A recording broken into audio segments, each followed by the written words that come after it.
முத்துக்குமார் அண்ணே. அண்ணா வணக்கம் அண்ணா.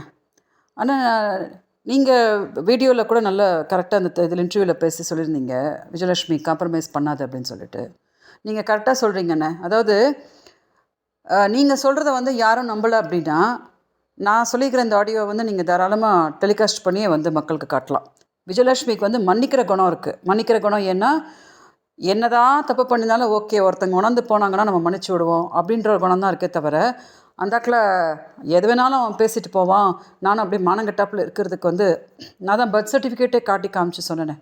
பக்கா தமிழ் பொண்ணு, அதனால் எனக்கு வந்து தன்மானம் ஜாஸ்தி தான் அப்படின்னு சொன்னேன்.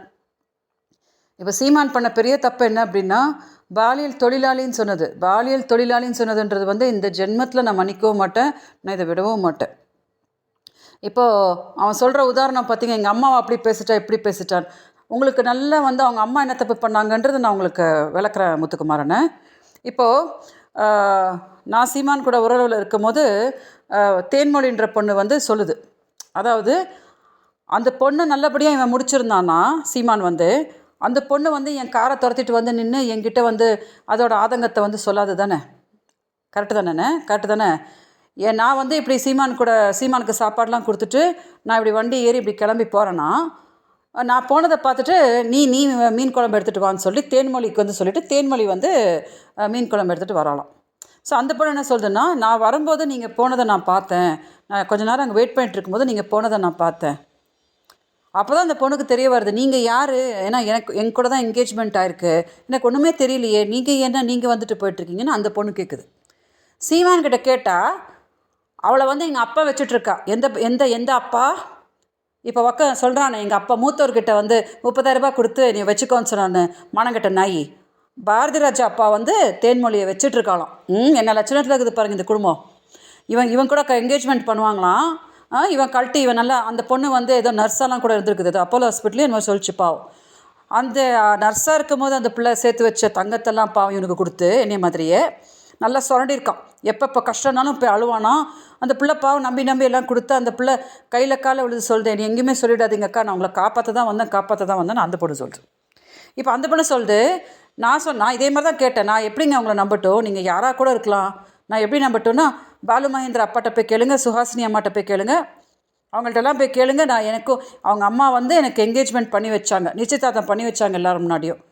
எனக்கு என்ன ஆகிட்டுருக்குன்னே தெரியல, நல்லா கவனிங்கண்ணே, எனக்கு என்ன ஆகிட்டுருக்குன்னே தெரில அப்படின்னு அந்த பொண்ணு என்கிட்ட சொல்லுது. இப்போது நான் கயல்வெளி மாதிரி ஒரு பொண்ணு கிடையாது. கயல்வெளி இருக்குது பார்த்தீங்களா, எங்கள் மாமா எங்கள் வீட்டுக்காரர் மலை மாதிரி நிற்கிறாரு எங்களை காப்பாற்றுவார். நான் அந்த மாதிரி ஒரு பொண்ணு கிடையாது.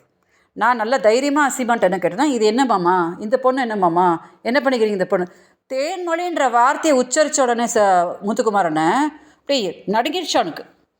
யார் சொன்னா, என்ன சொன்னா, எப்படி? நான் சொன்னேன், அந்த பொண்ணே என் காரை ஃபாலோ பண்ணிவிட்டு வந்து அந்த பொண்ணு எனக்கு மெசேஜ் கொடுக்குது, நான் இப்படி கிளம்பி வந்திருக்கிறேன்னா நீங்கள் அந்த பொண்ணுக்கிட்ட மீன் குழம்பு எடுத்துகிட்டு வான்னு சொல்கிறீங்களா, இது உங்களுக்கு அசிங்கமாக இல்லையான்னு கேட்டால், அந்த பொண்ணு வந்து எங்கள் அப்பா வச்சுருந்துக்கிறான் பாரதி ராஜா. நான் என்ன பண்ணிட்டோம், நான் எப்படி அவளை கல்யாணம் பண்ணிக்க முடியும்? ஏமாம்மா உங்கள் கூட நிச்சயதார்த்தம் பண்ணிக்குதுன்னு சொல்லுது அந்த பொண்ணு. ஆமாம், என் கூட பண்ணுச்சு, ஆனால் எங்கள் அப்பா வச்சுருந்துக்கிறான் இப்போ அவளை. என்ன சூப்பர் குடும்பம் பாருங்கள் இவங்களுது. இவங்க அப்பா வச்சு இவனுக்கு ஒரு நிச்சயதார்த்தம் ஆகுமா, இவங்க அப்பா வந்து வச்சுருப்பானோ அந்த பொண்ணை வந்து. இது பாரதிராஜா அவர்களுக்கே தெரியுமா நான் தெரில. இந்த ஆடியோ டெலிகாஸ்ட் பண்ணி மக்களுக்கு இப்போ காட்டுறேன். நான் வந்து பாரதிராஜா அவர்களுக்கே தெரியாது சீமான் இந்த மாதிரி கேடு கட்ட தனமாக அவங்க அப்பா பற்றி எல்லாத்தையும் சொல்லிட்டு இருக்கான் அப்படின்னு சொல்லிட்டு. அவள் யாருக்குமே உண்மை கிடையாதுண்ணே, யாருக்குமே சீமான் உண்மை கிடையாது. என்கிட்ட வந்து சொல்லிச்சுன்னு போய் அந்த பொண்ணை போய் காஞ்சிபுரத்தில் அவங்க வீட்டில் அடிச்சு அந்த பொண்ணை இன்னொரு வாட்டி நீ பேசவே கூடாதுன்னு சொல்லி அந்த பிள்ளை கடைசியாக என்கிட்ட ரொம்ப அழுது துடிச்சு அந்த பொண்ணை இது பண்ணுச்சு. உங்களை வந்து சொன்னன்றதுக்காக என் வீட்டில் வந்து அடித்தாங்கக்கா, என் வீட்டில் இருக்க சாமான்லாம் தூக்கி போட்டு உடைச்செல்லாம் என்னை அடித்து என்னை தூக்கிட்டு போய் காஞ்சிபுரத்துலேயே போட்டாங்க அப்படின்னு சொல்லி அந்த பொண்ணு சொல்லுது. இப்போ இவங்க அம்மா என்னமோ இவங்க அம்மாவை சொல்லிட்டான். நான் அப்பவும் சொன்னேன், நீ போய் கோர்ட்டில் சொல்கிறா எங்கள் அம்மா இப்படி திட்டுறான்னு சொல்லி, எதுக்கு உங்கள் அம்மாவை திட்டுறான்னு சொல்லி கூட நான் விளக்கம் கொடுக்குறேன். இவங்க அம்மா வந்து நிச்சயதார்த்தம் பண்ணி வச்சுக்கிறாங்களேன்னு, அந்த அம்மா வந்து இந்த பையனை கட்டி கொடுக்கணுமா இல்லையா? அந்த பொண்ணுக்கு என்னன்னே தெரியாமல் இது பாட்டுக்கு நிச்சயதார்த்தம் பண்ணிச்சான், போயிடுச்சான். இப்போ இவன் என்ன பண்ணுறான், நல்லா சுரண்டுறான், எல்லாத்தையும் சுரண்டுறான். அப்புறம் அவங்கக்கிட்ட ஃபர்தர் எதுவும் சுரண்டுறதுக்கு இல்லை அப்படின்னோடனே அவங்கள யார்கிட்டயே கூட்டி விட்டுட்டு இவன் போய் ஃப்ரெஷ்ஷாக இன்னொரு பொண்ணை தேடிட்டு போகிறான். இதே வழக்கமாக வச்சுருக்கிறான் அவன் வந்து. இவன் என்னையே சொல்கிறானா 30,000 ரூபாய் கொடுத்து நீ வச்சுக்கோ, செருப்பால் இவன் அடி வாங்குவான் பாருங்க என்கிட்ட. இவன் எங்கேயா நேருக்கு நேரம் என்கிட்ட யாரா கூட்டம் நிற்க வைக்கட்டும். கோர்ட்டில் கூட பாருங்கள், கோர்ட்டில் வந்து இவனை எதிர நிற்க வச்சாலோ என் செருப்பு அடித்து 4 வீசுன்னு இவனை வீசுவேன். ஏன்னா 30,000 ரூபாய்க்கு இவனை வச்சுக்கோன்னு சொல்கிற அளவுக்கு நான் துப்பு கட்டவளா. இவன் மொகரக்கட்டையை ஒரு வாட்டி கண்ணாடியில் பார்க்க சொல்லுங்கள். என்னைய வந்து என் ஃபோட்டோ ஒரு வாட்டி உலகத்துக்கு காட்டுங்க. இந்த மாதிரி ஒரு நாயை வந்து தொட விட்டதே நான் பண்ண தப்பு.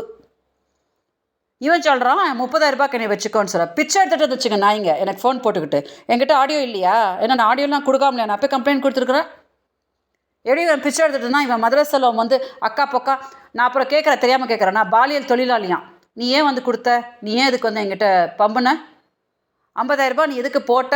மார்ச்லேருந்து ஆகஸ்ட் வரைக்கும் போட்டுக்கிட்டு வீடியோஸ் வாங்கிக்கிட்டு மாமா வருவாங்கக்கா, உங்கள் கணவர் வருவாருக்கா, பெங்களூரில் வந்து உங்கள் கூட வாழ்வார்க்கா சொன்ன ஆடியோஸில் எல்லாம் கொடுத்துருக்குறேன். இப்போ எங்கிட்டையும் இருக்குது. கோர்ட்டில் சப்மிட் பண்ணி பாருங்கள். அவங்க 2023 வரைக்கும் இவங்களோட ஆட்டம் பாருங்கன்னு எல்லாம் சீமான் நினச்சிட்ருக்காரா? நான் வந்து இவர் அன்புன்னா நானும் அன்பு, இவர் வம்புன்னா நானும் வம்பு. இவ்வளோ தான் கதை. நீ சொல்லிட்டல என்னை பாலியல் தொழிலாளின்னு சொல்லிட்டு. பாலியல் தொழிலாளியை நீ என்னை நாயின்னு சொல்லியோ, விபச்சாரின்னு சொல்கிறியோ, பாலியல் தொழிலாளின்னு சொல்கிறியோ, வச்சனா கை என் மேலே உனக்கு நான் என்ன பண்ணுவேன் அப்படின்றத நான் இப்போ காட்ட தான் போகிறேன். நடக்க தான் போகுது. நான் யாருக்கும் பயந்துட்டுலாம் நான் எதுவும் பின்வாங்க போகிறதில்ல, ஒன்றும் பண்ண போகிறதில்ல. ஆமாம், அன்றைக்கி எனக்கு ரொம்ப வருத்தமாச்சு. ஏன் விட்டீங்க அவனை சுப்ரீம் கோர்ட் வரைக்கும் போகிறதுக்குன்னு எனக்கு வருத்தமாச்சு. அதுக்காக நான் ஒன்றும் ஓஞ்சு போயிடல. தவம்லாம் அவங்க அம்மாவெல்லாம் பேசக்கூடாது. இதுவே ரொம்ப மோசம். இப்போ நீங்கள் என் கூட கூட பிறந்த அண்ணனாக இருந்தால் கூட்டிகிட்டு போய் 4 சாத்திருப்பீங்க அவனை வந்து. என் தங்கச்சியை வந்து இப்படி சொல்லி நிற்க வைக்கிறியாடா?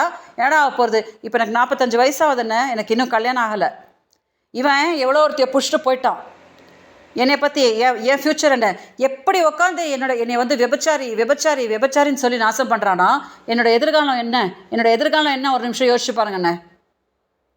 இதை தான் நான் கேட்குறதுக்கு அவனை வந்து நான் ரெடியாக இருக்கேன். யார் வேணாலும் கூப்பிட்டு உட்கார வைக்கட்டும். என்னையும் அவனையும் உட்கார வச்சு நான் இந்த கேள்வி தான் கேட்கணும்னு வச்சுருக்கேன். நீ உனக்கு எவ்வளோ திமிரு இருந்துச்சுன்னா நீ வந்து என்னை பாலியல் தொழிலாளின்னு சொல்வேன். பிச்சைக்கார நாயே, நான் பாலியல் தொழிலாளினா நான் இன்றைக்கி வந்து 10 பங்களா 100 பங்களா கட்டிட்டு உட்காரக்கூடிய அளவுக்கு நான் ஒரு அழகி. உலக லெவலில் எனக்கு வந்து இருக்காங்க சப்போர்ட்டர்ஸ். எனக்கு யாருமே கிடைக்க மாட்டாங்களா? இந்த மொகரக்கட்டை தான் கிடைக்குமா எனக்கு உலகத்தில்? சும்மா வந்தாலும் நீ என்ன வேணாலும் பேசுறியா நீ? நான் எங்கள் அப்பா வழியில் நான் திருநெல்வேலி போனேண்ணே. எங்கள் அப்பா சொந்த ஊர் திருநெல்வேலி. எங்கள் அம்மா சைடு நான் ஸ்ரீலங்கா. எங்கள் அம்மா ஊர் ஸ்ரீலங்கா. நான் அந்த பக்கம் இலங்கை தமிழர். அப்புறம் நான் பிறந்திருக்குது பெங்களூரு. இது எல்லாம் 3 எனக்கு எப்படி இருக்குதுன்னா, இவன் சொல்கிறான்ல இப்போ தான் நான் சொல்கிறேன், நீ இப்போ தான்டா பார்த்துருக்குற இந்த மாதிரி ஒரு பொண்ணை நீ ஜென்மத்தில் பார்த்துருக்க மாட்டேன். என்னென்னா வாழ்ந்ததுக்கு அப்பப்போ ஒரு மனிதாபிமானமாக உன்னை கொஞ்சம் நான் பாவன்னு விடுறேனே தவிர இது அல்டிமேட் எண்டு கார்டுன்னு நினச்சிக்குவேன் நான் சீமான். இது ஒன்றும் எண்டு கார்டு கிடையாது. சட்ட ரீதியாக நான் பட தான் போகிறேன். வந்து எல்லாம் பதில் சொல்லட்டும். இவங்க என்னென்ன ஆடினாங்கன்றதெல்லாம் எங்கிட்ட ப்ரூஃப் இருக்குது. இவங்க என்னென்னலாம் எங்கிட்ட பம்புனாங்கன்றதெல்லாம் எங்கிட்ட ப்ரூஃப் இருக்குது. எல்லாம் வச்சு சுப்ரீம் கோர்ட்டுக்கு போகும்போது இவன் நினச்சிக்கிட்டானோ சோத்துக்கே வழி இல்லை, சுப்ரீம் கோர்ட்டுக்கு எப்படி வரப்போறா அப்படின்னு நினச்சிக்கிட்டானோ. நீ சுப்ரீம் கோர்ட் இல்லை, நீ வந்து செத்து ஸ்வர்க்கத்துக்கு போனாலும் நான் ஸ்வர்க்கத்துக்கு கூட உன்னை வந்து துரத்திட்டு வருவேன். இல்லாட்டி நரகத்துக்கு போனால் நான் நரகத்துக்கு கூட உன்னை வந்து துரத்திட்டு வருவேன். இது என்னன்னு எனக்கு தீர்வு தெரிகிற வரைக்கும். ஏன்னா மக்களுக்கே மண்டை குறையுதுன்னா 14 வருஷமாக எனக்கு தலை எப்படி குறைஞ்சிட்ருக்கும். அதனால் மக்களுக்கு இந்த ஆடியோ நீங்கள் தாராளமாக வந்து இதை டெலிகாஸ்ட் பண்ணி மக்களுக்கு காட்டலாம். நான் உறுதியாக இருக்கேன். என்ன பண்ண போகிறேன்றது வந்து சில நாட்களில் வெளியில் வரும். ஸோ என்னை அவ்வளோ கேவலமான ஒரு பொண்ணாலாம் நினச்சிக்குவேன் நான். ஏதோ இவன் சொன்னான் நான் பிச்சை தான் எடுத்துகிட்டு இருக்கிறேன், அதனால் எனக்கு ஒரு 50,000 ரூபா தான் மாதம் கொடுக்க முடியும், மாமாவை தயவு செஞ்சு இப்போ எதாவது பார்த்து பண்ணி விடுன்னு இவன் பிச்சை எடுத்தான் என்கிட்ட. இல்லாட்டி எடுத்து வேடா மாதம் 5 லட்சம் அப்படின்னு நான் சொல்லியிருக்கலாம். நான் சொல்லலை. ஆனால் நான் பண்ண நன்மைக்கு வந்து நீ இப்படி குத்துறியா? நீ குத்துனா எப்படி குத்தணும் அப்படின்றது திருப்பி நான் அவனுக்கு காட்டியே காட்டுவேன். அதனால் என்கிட்ட எந்த ஒரு பாவம், ஐயோ மாமா பாவம், உங்கள் மாமா பாவம், அத்தை பாவம், பக்கத்து வீட்டு மாமியார் பாவன்ற கதைலாம் என்கிட்ட நடக்காது அப்படின்றது நான் கிளாரிஃபைடு அதில் சொல்லிடுறேன். இதை யாரெல்லாம் வந்து சந்தேகப்படுறாங்களோ அவங்களுக்கு எல்லாம் இந்த ஆடியோ ஃபார்வர்ட் பண்ணுங்கள். எல்லோரும் நல்லா கேட்டுக்கிட்டோம். கொஞ்சம் பொறுங்க. சட்ட ரீதியாக நான் என்ன பண்ண போகிறேன் அப்படின்றது உங்களுக்கு நியூஸ் வரும். எல்லாம் பண்ண தான் போகிறோம். நான் சொல்லிட்டேனே, சீமான் செத்து நரகத்துக்கு போனால் கூட நான் அவனை துரத்திட்டு போய் உன்னை பார்த்தா உனக்கு எப்படா தெரியுது அப்படின்னு நான் கேட்பேன். அப்படி தில் இருக்கிற பொண்ணு தான். என்னென்னா கொஞ்சம் மனசை நான் கொஞ்சம் பாவம் நினைக்கிறேன். ஆனால் பாவம் இவனுக்கு பாவம் பார்க்கக்கூடாது அப்படின்றது பாலியல் தொழிலாளின்னு சொன்னான் பாருங்கள். அப்போ நான் வந்து புரிஞ்சுக்கிட்டேன். நீங்கள் தெளிவாக என்னை பற்றி புரிஞ்சு வச்சுருக்கீங்க. அதுக்கு நான் ரொம்ப நன்றி தெரிவிச்சுக்கிறேன். ரொம்ப நன்றி முத்துக்குமார் அண்ணன், ரொம்ப நன்றி. என்னோட கேஸில் சீமான் வந்து உச்சநீதிமன்றம் போய் விசாரணைக்கு வந்து ஒரு இடைக்கால தடையை வந்து வாங்கினார் இல்லையா?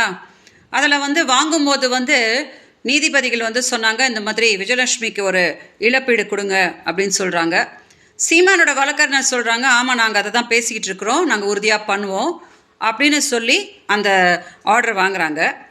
வெளியில் வந்து சீமான் பத்திரிகையாளர்களை சந்திக்கும் போது நான் அப்படி ஒரு இழப்பீடுலாம் கொடுக்க போகிறதில்ல அப்படின்னு சொல்லிட்டு போகிறார்.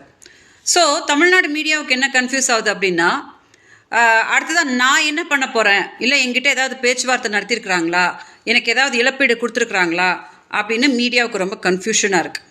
ஸோ நான் எல்லாருக்கிட்டையும் பேச முடியாதனால இந்த வீடியோ வாயிலாக எல்லாருக்கும் கிளாரிட்டி கொடுத்துட்றேன்.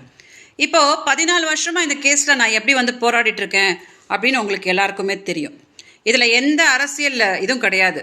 சீமான் தான் தப்பிக்கிறதுக்கு இவங்க பின்னாடி காங்கிரஸ் இருக்காங்க, இவங்க பின்னாடி பாரதிய ஜனதா இருக்காங்க, இவங்க பின்னாடி திமுக இருக்காங்க அப்படின்னு சும்மா பொய் சொல்லிக்கிட்டு தப்பிச்சிட்ருக்கிறார். இப்போ கூட சீமான் எந்த தவறும் செஞ்சுருக்கலன்னா, தமிழ்நாடு காவல்துறை பண்ணுற விசாரணைக்கு நேர்மையாக ஒத்துழைச்சிருந்தாருன்னா நிறைய விஷயங்கள் வெளியில் வந்திருக்கும். அடுத்ததான் நிறைய உண்மைகள் வெளியில் வரப்போகுது அப்படின்ற பயந்து தான் உடனே சுப்ரீம் கோர்ட்டு போய் அங்கே ஒரு ஸ்டே கொண்டு வந்து அவர் வெளியில் வந்து மீடியா கிட்ட வந்து அவள் ஒரு பாலியல் தொழிலாளி, என்கிட்ட வீடியோஸ்லாம் இருக்குது அப்படின்னு சொல்லிட்டு என்னை என்ன மறைமுகமாக த்ரெட்டன் பண்ண பார்க்குறாருன்னா, அப்படி சொல்லிட்டா நான் பயந்து போய் ஃபர்தர் வந்து இந்த கேஸில் வந்து நான் எதுவும் போராட மாட்டேன், அப்போ தானாக வந்து இந்த கேஸ் வந்து அப்படியே முடிஞ்சு போய் எல்லாரும் இதை கொஞ்ச நாள் பேசிட்டு மறந்துடுவாங்க அப்படின்னு சீமான் ஒரு கணக்கு போடுறார். இப்போ சீமான் கிட்ட நான் என்ன சொல்கிறேன்னா, பாலியல் தொழிலாளின்னு 14 வருஷமாக என்னை சொன்னதுக்கு நான் விடவே மாட்டேன். சுப்ரீம் கோர்ட்டுக்கு எடுத்துகிட்டு போய் ஏன் என்னைய 14 வருஷமாக சீமானும் நாம் தமிழ் கட்சிக்காரங்களும் என்னைய பாலியல் தொழிலாளின்னு சொல்லி டார்ச்சர் பண்ணி சாகர லெவல் வரைக்கும் என்னைய தள்ளுறாங்க அப்படின்றதுக்கு சீமான் அங்கே பதில் சொல்லியே ஆகணும். ஓகே? அதனால் நான் ஏதோ பின்வாங்கிட்டதாவோ இல்லை அவங்களுக்கு பெரிய அளவில் ஒரு செட்டில்மெண்ட் பண்ணியாச்சு அப்படின்ற பேச்சுக்கோ யாரும் காது கொடுக்காதீங்க. இப்போ தான் சீமான் நல்லா மாட்டியிருக்கிறாரு. அதனால் அடுத்ததாக என்னென்ன ஆக போகுது என் தரப்புலேருந்து அப்படின்றது உங்களுக்கு எல்லாம் வரும். அது வரைக்கும் தயவு செஞ்சு எல்லாம் பொறுமையாக இருங்க. தயவு செஞ்சு இந்த வீடியோவை வந்து மீடியா டெலிகாஸ்ட் பண்ணும்போது அங்கே குழப்பத்தில் இருக்க பெரிய நிறைய பேருக்கு வந்து ஒரு கிளாரிட்டி கிடைக்கும், மக்களுக்கு கிளாரிட்டி கிடைக்கும். ஸோ சீமான்கிட்டையும் நான் என்ன சொல்கிறேன் அப்படின்னா, என் வாழ்க்கையை சீரழிச்சிட்டு கடைசியாக சுப்ரீம் கோர்ட்டு போயிட்டு ஒரு ஸ்டே கொண்டு வந்துட்டு இவங்க பின்னாடி திமுக இருக்கிறாங்க அப்படின்னு சொல்லிட்டு வித்தை கட்டிட்டு போகிறதுக்கு நான் போராடிட்டு இல்லை. ஓகே? எனக்கு கிடைக்க வேண்டிய நியாயத்தை கிடைக்க வரைக்கும் நான் சுப்ரீம் கோர்ட் என்ன சீமான் எங்கே போனாலும் நான் பின்னாடியே போய் போராடுவேன் அப்படின்னு உறுதியாக இந்த வீடியோவில் வந்து நான் தெளிவுபடுத்துகிறேன். ஸோ தயவு செஞ்சு மீடியா இந்த வீடியோவை கொஞ்சம் டெலிகாஸ்ட் பண்ணுங்கள். வணக்கம்.